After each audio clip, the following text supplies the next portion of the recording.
भाई डॉक्टर वेद प्रताप वैदिक सही कहते हैं। नेता गांधी को मानने वाले हों या गोलवलकर को फॉलो करने वाले, सरदार पटेल या जयप्रकाश और लोहिया, सबका कांटा नोटों पर आकर अटक जाता है। ये नेता पैसों के लिए किसी भी हद तक जा सकते हैं, गिर सकते हैं और जरूरत पड़े तो लौट भी सकते हैं। जैसे आजकल नजारे शराबियों में दिख रहे हैं, जो महीने भर के कोटे के चक्कर में लाइनें लगाते नजर आ रहे हैं। कहीं 1-2 किलोमीटर की कतारें हैं तो कहीं जहां सोशल डिस्टेंसिंग मेंटेन हो पा रही है वहां इससे भी ज्यादा लंबी कतारें हैं। समझ ये नहीं आ रहा कि जब बिहार और गुजरात शराबबंदी करके भी पूरे टशन में रह सकते हैं तो दूसरे स्टेट क्यों दारू बेचकर राज्य चलाना चाहते हैं भला। न स्कूल खुल रहे हैं, न दफ्तर, न कपड़े की दुकानें, न हलवाई की, फिर दारू भला इतनी क्यों जरूरी हो चली है। ये अपने आप में बहुत बड़ी हाइपोक्रेसी न लग रही आपको। सरकारें जो बदनाम हो रही हैं सो अलग, कोरोना फैला तो जो दिवाला निकल जाएगा वो अलग। माना देश चलाना बिना दारू के चंदे के अब इतना आसान न रह गया है, लेकिन घर तो 2 रोटी कम खाकर भी चलाया जा सकता है ना। अब घर परिवार चलाने में अगर दिक्कत आती है तो क्या घर का मुखिया छूट दे देता है, जा बेटा चोरी करके आ जा, थोड़ी स्मगलिंग कर ले, घर चलाने के लिए जरूरी पैसा आ जाएगा। ये हमारा देश, हमारा परिवार क्या इतना गया बीता हो गया है कि शराब की कमाई के बगैर चल न सकेगा? ये सवाल है। क्या सोचते हैं आप, क्या होता है उस घर के साथ जो पाप के पैसों पर चलता है ना कि मेहनत के, जो ब्लड मनी पर चलता है?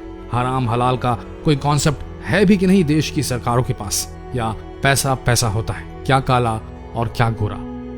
सरकारी टैक्स लगना चाहिए बस, फिर सब सफेद बन जाता है शायद, चाहे शराब की काली कमाई ही क्यों ना, राइट? लेकिन ये गलत है। शराब का पैसा काला धन ही कहलाएगा, वो कभी पुण्य की कमाई नहीं बन सकता, उसे कभी भी मेहनत की कमाई नहीं कहा जा सकता। दुख की बात है कि जिस देश में डॉक्टर्स, साइंटिस्ट, इंजीनियर्स निकलकर दुनिया भर में देश का नाम रोशन कर रहे हैं, अपनी मेहनत, लगन और काबिलियत के दम पर गर्व से कह रहे हैं मेरा भारत महान, वो देश नौजवानों की प्रतिभाओं के दम पर देश खड़ा करना छोड़ दारू के धंधे पर फोकस कर रहा है। शराब भट्टियों के गल्लों में गरीब परिवारों के सपनों का दम घोटकर राजस्व कमाने का दम भर रहा है। ऐसे में कैसे कोई कहेगा मेरा भारत महान? जिस कोरोना महामारी से लड़ने के लिए देश भर को बंद कर दिया गया, उससे लाख गुना ज्यादा मौतें शराब से हो चुकी होंगी आज तक, और होने भी वाली होंगी।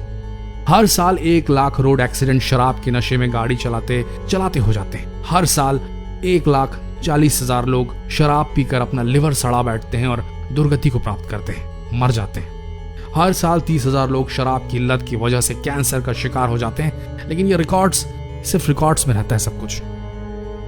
ये आंकड़े 2018 की WHO की रिपोर्ट के हैं। अगर हम ये आंकड़े खोज सकते हैं तो क्या सरकारों को ये आंकड़े दिखाई नहीं देते? यह बात कुछ और ही है। शराब की आमदनी की लत ने सरकार को भी आदी बना दिया है अपना।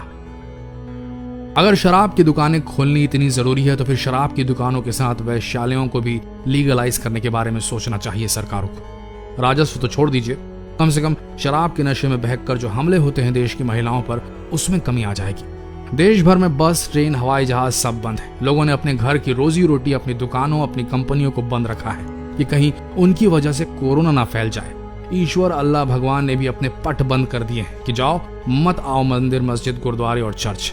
मदद करो एक दूसरे की इस भयानक महामारी से लड़ने में। और राज्य और केंद्र सरकारें दारू के ठेके खोलने में लगी हुई है। तो तलब किसे ज्यादा है, शराबियों को या शराबी तो वैसे भी 40 दिन रुक ही गए थे।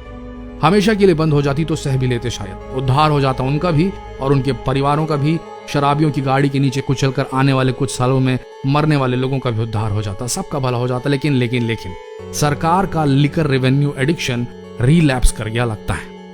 एक रिक्वेस्ट है, मोदी जी, आपने अपने छोटे से कार्यकाल में जितने कड़े फैसले लिए हैं शायद इस देश के इतिहास में कोई और नेता न ले पाया होगा।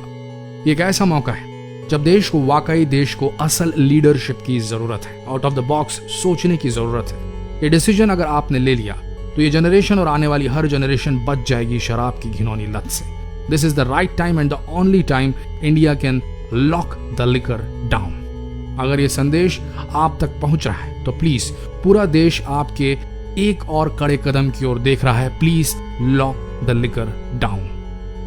आप सब जिस भी राज्य, जिस भी शहर, जिस भी मोहल्ले, जिस भी गली में बैठकर ये वीडियो देख रहे हैं, अगर आप चाहते हैं कि आपके घर वालों में कोई भी शराब की इस लत से छुटकारा पा सके, अगर आप शराब के नशे में देश की महिलाओं पर होने वाले अपराध के खिलाफ हैं, अगर आप शराब की कमाई पर देश को चलता नहीं देखना चाहते, अगर आप शराब छोड़ना चाहते हैं लेकिन छोड़ नहीं पा रहे हैं, तो प्लीज इस संदेश को इतना शेयर करें कि वहां तक पहुंच जाए जहां देश की पॉलिसी बनाने वालों की नजर इस पर पड़ जाए।